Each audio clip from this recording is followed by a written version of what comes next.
تو ان صحافیوں کو یہ نہیں پتہ کہ جو اتنی ہم تنخواہیں لیتے ہیں، تو اس ایک طرح سے ہم اپنے ضمیر کے خلاف بولنے پہ ہمیں مجبور کیا جائے گا. تو صحافت کا جب یہ حال ہے، سیاست کا یہ حال ہے، تعلیمی ادارے جو ہیں وہ منافع بخش اسکیمیں بن گئے ہیں، ایگریکلچر لینڈز کو آپ ہاؤسنگ سوسائٹیاں بنا کے ختم کر رہے ہیں، ہاسپٹلز جو بنیادی طور پر خدمت کی جگہ ہے وہ بزنس سینٹرز بن گئے ہیں، جن ٹیسٹ کی نہیں ضرورت وہ بھی لکھ دیتے ہیں، ڈاکٹرز جو ہیں وہ فارماسیوٹیکل کمپنیوں سے ٹھیکہ مار لیتے ہیں، دوائی مہنگی لکھتے ہیں حالانکہ اس کو سستی دوائی بھی لی جا سکتی ہے، جنیرک میڈیسن کو آپ آنے نہیں دے رہے.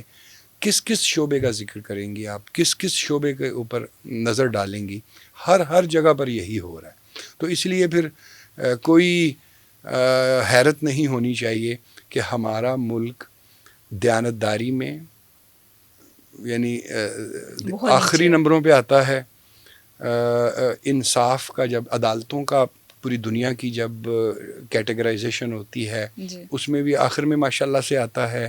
اگر آپ کرپشن کی کوئی جیسے ٹرانسپیرنسی انٹرنیشنل ہے، اگر وہ کوئی ادارہ کرپشن کے بارے میں ہمارے ملک پر ریسرچ کرے تو کرپشن میں ہم بہت ہائی آتے ہیں. اور کچھ لوگ تو کہتے ہیں چل شکر ہے کسے جتے انڈر 10 نسی آئے ہیں ہائی پوزیشن میں آئے. تو یہ ساری چیزیں میرے سوچنے کی ہیں، آپ کے سوچنے کی ہیں، اس ملک کے نوجوان کے سوچنے کی ہیں.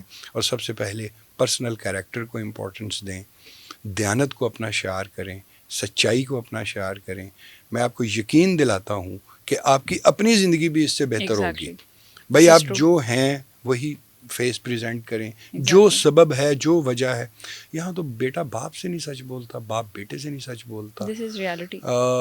اور جو آپ ہیں جہاں پہ آپ ہیں بھائی صرف بتا دیں بابا میں فیز 6 میں آیا ہوا ہوں دوستوں کے ساتھ، بھائی ٹھیک ہے ٹرو.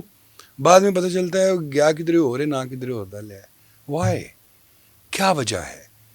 وجہ یہی ہے کہ ہماری تربیت، ہماری آئیڈیالوجیز، ہماری ملک کے معروضی حالات جب ہم ہائر لیول پہ دیکھتے ہیں کہ عدالتیں کیا کر رہی ہیں، ایوارڈز تقسیم ہوئے ہیں ابھی کیسے ایسے ہی ہوتا.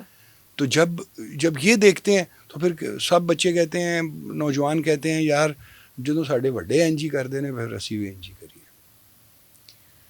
صحیح. پاکستان کا یہ جو ریسنٹلی پاکستان اور انڈیا کا جو چلا ہے سین، تو پاکستان نے اچھی خاصی انڈیا کی دھلائی کی ہے. تو آپ یہ بتائیں کہ as an retired army officer آپ کا کیا اوپینین ہے اس چیز کے بارے میں؟ دیکھیے بات وہی ہوتی ہے جو آدمی کچھ حقائق کی بنیاد پہ کرے.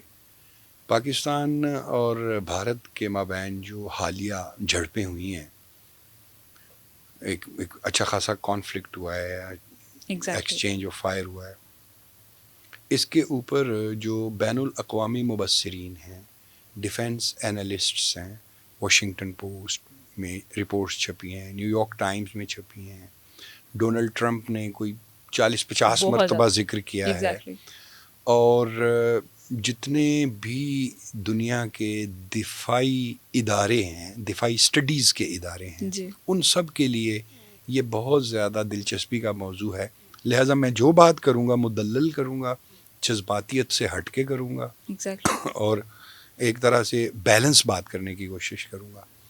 یہ بات بیونڈ اینی ڈاؤٹ ہے کہ ریسنٹ ہسٹری آف ملٹری کی میں اور وارفیئر کی ہسٹری میں B V R is beyond visual range.